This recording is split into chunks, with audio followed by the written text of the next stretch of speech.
In today's video, I'll be taking a look at the book of Ruth and reconstructing the original narrative that the biblical author was responding to. Alright, so my hypothesis is in the original narrative, Ruth was a Moabite slave of Boaz who had sex with him during the harvest festivities and became pregnant with a son. Naomi was Boaz's wife who took Ruth's son as her own. Alright, so the first thing you need to realize is that the book of Ruth is propaganda.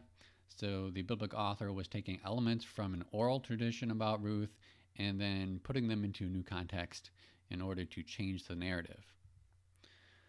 So who was Ruth? Well, in order to figure that out, you have to know a propaganda technique that I call the redundant lie. And what that is the biblical author saying the same information over and over again. So if they say it once, fine. 2 times, okay. 3 times, it's getting awkward. 4 times and more, you can really start to tell what the agenda of the biblical author was. And this shows up in Ruth's relationship with Naomi. The biblical author uses the phrase mother-in-law, daughter-in-law, or daughter in order to describe Ruth and Naomi's relationship. And it does that 24 times.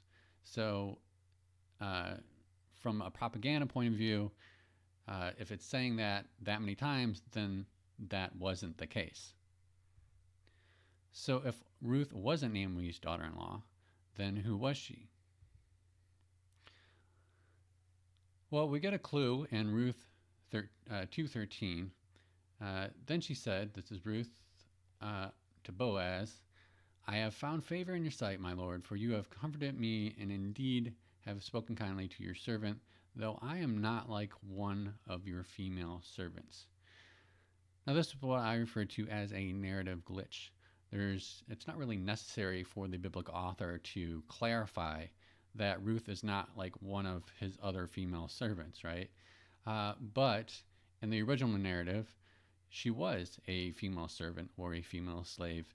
And so the biblical author feels the need to clarify what Ruth means when she says that she's a servant. The word servant here, biblical usage, it's used as maidservant, female slave, maid, handmaid, concubine, and figuratively in terms of humility. And it's obvious in terms of the context in the Bible that Ruth is using it as figuratively in terms of humility towards Boaz. All right, so again, Ruth says, I am Ruth, your slave. Now spread your garment over your slave. So again, the biblical author using it in terms of humility, but in the original narrative, it would have been literal. And it's a different term here, but it's also used as very similar to the other term we looked at. So if Ruth was a slave, what kind of things would she be doing? Well, she would be working in Boaz's fields. She'd be eating and drinking with the other slaves / servants / field workers. She wouldn't be harassed by the field workers. And she'd be working with the other slaves / servants. So the biblical author has to change the context in order to explain why Ruth did slave-like things. So we find this in Ruth 2:8, where Boaz tells her, do not go to glean in another field. Furthermore, do not go on from this one, but join my young women here. So explaining why Ruth was not gleaning in other fields, explaining why she was hanging out with the other female servants. And so this is how the biblical author changes that narrative. Again, in Ruth 2:9, it says, I have ordered the servants not to touch you. When you are thirsty, go to the jars and drink from what the servants draw. Again, she's in proximity with the other servants, but she's just there to get a drink. And Ruth 2:14 says, and at mealtime Boaz said to her, come here, that you may eat of the bread and dip your piece of bread in the vinegar. So she sat beside the reapers, and he served her roasted grain, and she ate and was satisfied and had some left. So explaining why she was eating with the other workers. And again, Ruth 2:21, Boaz says, "You are to stay close to my servants." And in Ruth 2:23, so she stayed close by the young women of Boaz. So with that in mind, I conclude that in the original narrative, Ruth the Moabitess was a slave of Boaz. All right, so with that in mind, let's take a look at an encounter between Ruth and Boaz, see whether it was some kind of marriage proposition or a sexual encounter. In Ruth 3:7-8, it says, "When Boaz had eaten and drunk and his heart was cheerful, he went to lie down at the end of the heap of grain, and she came secretly and uncovered his feet and lay down. And it happened in the middle of the night that the man was startled and bent forward, and behold, a woman was lying at his feet." So this kind of, this seems kind of like a weird ploy that Ruth is trying, that Naomi came up with, that Ruth is trying to get Boaz to marry her or to redeem her. But when we realize that feet is a sexual euphemism for genitals, then it kind of changes how people view this encounter. Right? So it's Boaz is drunk, and Ruth comes secretly, and she uncovers his feet or his genitals and lays down. So it looks very sexual here, and it's very easy for people to read sex into this encounter. However, I don't think that is what the biblical author meant. But again, I think it was a narrative glitch, and in the original narrative, Ruth and Boaz did have sex, and the biblical author is trying to change that. And so he has to use the same elements from the original narrative, but it's hard to cover that up. Hard to cover up the parts he doesn't want to show. But he does make an attempt. And the context of this is that it is his literal feet. And it says that he bent forward, presumably to be able to see who was laying at his feet, the other end of his body. And it literally says she was lying at his feet. So, I think feet here is meant to be literal, but it's taking, it's taking elements from a narrative that was sexual. And I think we may even have another sexual euphemism a little bit later here in Ruth, and it says, again, he said, "Give me the cloak that is on you and hold it." So she held it, and he measured 6 measures of barley and laid it on her. So we know that seed was a term for semen. So I propose that, the original narrative had a sexual euphemism about Boaz pouring his seed into Ruth's cloak. Right, so instead, barley is used here as a term instead of seed, and this could be another sexual euphemism from the original narrative. All right, so if Ruth did have sex with Boaz, her reputation would have taken a hit, and so the biblical author is trying to repair that reputation. One of the things that the biblical author does is to have Naomi come up with the idea to engage with Boaz in the way that she did, and that puts distance between Ruth and her actions, right? Ruth isn't doing it because she had sexual desire for Boaz. It's because she was just doing what Naomi said to do as a ploy to get Boaz to marry her. And again, Boaz calls her a woman of excellence, which she wouldn't have been known as if she was having sex with a drunk man in a field. All right, so another one would be this looks like a cover-up by Boaz to hide what had happened, but I think the biblical author here is trying to say that there were no witnesses, right? Nobody can really say that Boaz and Ruth had sex because no one saw them. So, Ruth 14, it says, so she lay at his feet until morning and got up before one person could recognize another, right? No one could see Ruth. And he said, do not let it be known that the woman came to the threshing floor. So nobody would know. All right, so if Ruth was a slave and was impregnated by her slave owner, Boaz, what would have happened? Well, to answer that question, we have to answer the question, who was Naomi? And to answer that question, we have to take a look at the relationship between Naomi and Elimelech. And the biblical narrative says that they're married, using various phrases, 6 times. So that qualifies as the redundant lie technique. So in that regard, in the original narrative, they weren't married. So if Naomi wasn't Elimelech's wife, whose wife was she? And I'm going to propose that she was the wife of Boaz. So I think we have another narrative glitch here in Ruth 4:16 through 17. It says, then Naomi took the child and laid him on her lap and became his nurse. And the neighbor women gave him a name, saying, a son has been born to Naomi. So they named him Obed. So why would they say a son has been born to Naomi? The biblical author tries to explain that, but it doesn't really make sense, right? It doesn't really, it's not the best explanation.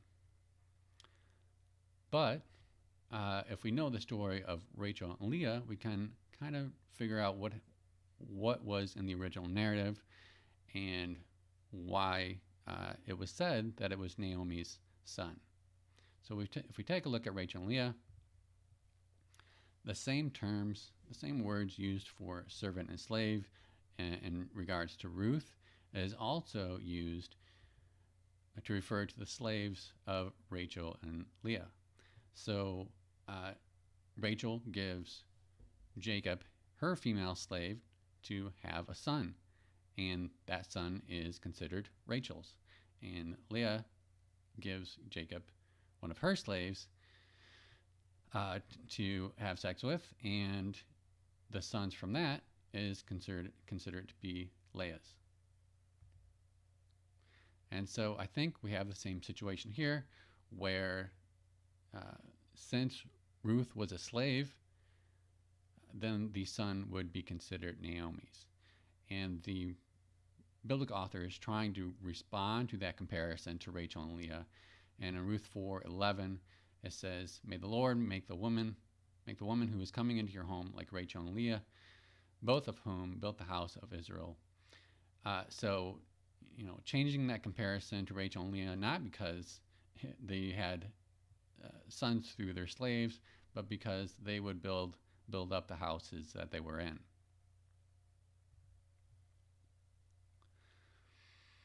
All right, and so here's another, I think, narrative glitch, is that the neighbor women give Obed his name. And that's unusual because it's usually the parents that give the child the name, not the neighbor women. And I think that's done because the biblical author is trying to put distance between Naomi and the naming of, Naomi and the naming of Obed, or anyone that was part of Ruth's family in the biblical narrative, kind of distancing them from naming Obed, because Obed means servant or to serve. And so that makes sense if Obed was the son of a servant. And it kind of hints at how Naomi felt about the situation, right? She wasn't happy about Boaz having sex with one of their slaves. And so the biblical author responds to that. Naomi's bitterness in the original narrative was because of this pregnancy of Ruth. But in the biblical narrative, it's because her sons and her husband died. And in Ruth 1:20-21 says, do not call me Naomi, call me Mara, for the Almighty has dealt very bitterly with me. Right? Mara means bitterness. So if Elimelech wasn't Naomi's husband, who was he? Well, this gets a little more difficult because there's really not that much information on Elimelech in the narrative. But I'm going to propose that Elimelech was Boaz's father.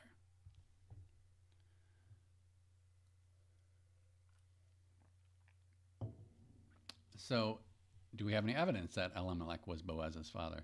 Well, I think we can derive it from the emphasis in the narrative to justify the inheritance of Elimelech for Boaz. I misspelled Elimelech there. All right, so in order to do that, the biblical author has to eliminate the competition. So he has to get rid of Elimelech's two sons, which would, in the original narrative, they would be Boaz's brothers, and he has to get rid of Naomi's daughter, which in the original narrative would have been Boaz's daughter as well. So this starts getting complicated, so I'll try to explain it as best as I can. But, okay, so the biblical author has to get Ruth from Moab without her being a slave. And the biblical narrative says that they, meaning Naomi and Elimelech, they went to or returned from Moab using various phrases 6 times. So again, that qualifies for the redundant lie.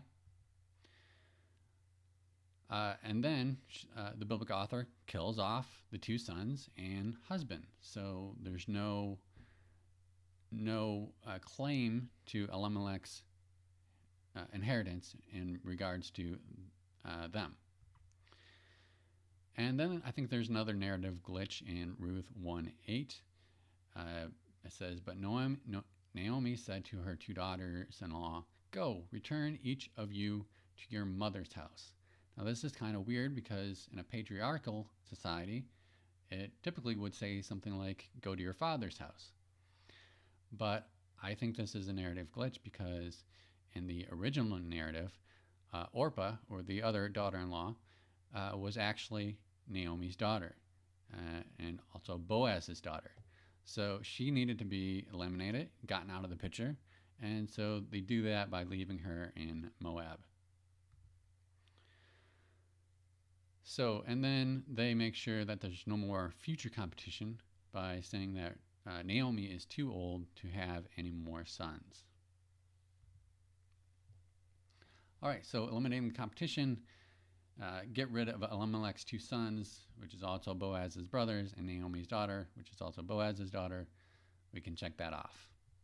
Now, since Boaz was made into not a relative of Elimelech, now the biblical author has to splice Boaz back into the family of Elimelech. So we have to take a look at the relationship between Boaz and Elimelech.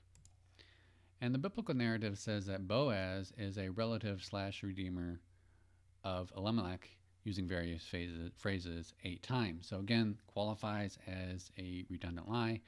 And, Boaz in the original narrative was a relative of Elimelech because he was a son. But the emphasis here in the biblical narrative is that Boaz was a relative, like brother, that could redeem something of Elimelech's. So I think the whole story of Ruth here is really about an inheritance heist. In Ruth 4:7 or 4:9, it says, "Then Boaz said to the elders and all the people, 'You are witnesses today that I have bought from the hand of Naomi all that belonged to Elimelech and all that belonged to Chilion and Mahlon,'" which were the sons of Naomi. So people get so distracted by this love story of Ruth and Boaz that they don't see this a swipe of inheritance by Boaz and his descendants. So biblical author has eliminated the competition, but there may be another purpose, and that purpose of the narrative is a Davidic purpose. In Ruth 4:17, it says, "So they named him Obed, he is the father of Jesse, the father of David. So it ties in David to this Ruth narrative. However, from a reconstructive reading point of view, a propaganda point of view, Jesse doesn't seem to be the father of David. So this could be a redundant lie as well. In the Davidic narratives, it really emphasizes that David is the son of Jesse in various ways. I haven't counted them exactly, but it's like 40 or 50 times. So it definitely qualifies as the redundant lie technique. And we even see this in the Psalms. In Psalm 69:8, it talks about, it's trying to explain why people thought David was not related to his brothers. And in this psalm, it says it's because people were lying about him. And then in 2 Samuel, the biblical author seems to be trying to convince the reader that David was an Israelite. The Israelites come and they say, hey, we are your bone and your flesh. So if David wasn't an Israelite, what was he? Well, some people think he was a Philistine. And I can see why. He spends a lot of time with the Philistines in the biblical narrative. But from a reconstructive reading point of view, it doesn't really say anything about David's origins when he's with the Philistines. So I don't think that's the case. However, I think in 1 Samuel 22:3, we have a hint, because David takes his parents to Moab, and he says to the king of Moab, please let my father and my mother come and stay with you until I know what God will do for me. So I think this could be an early attempt to explain David's Moabite origins by putting his mother and father there for the king to watch over them, not because David was born there, but in the original narrative, David would have been born there. So I think that Ruth is another attempt to try to explain David's Moabite origins, right? So the biblical author tried to find some Moabite connection in Jesse's line, and found Ruth, and wasn't the best to work with, but he made it work. And so that is the Davidic purpose of the book of Ruth. All right, so that does it for this video. If you want to look at the text of how I did this reconstructive reading, you can click on the links in the description. Please like and share this video and subscribe to my channel. Thanks for watching.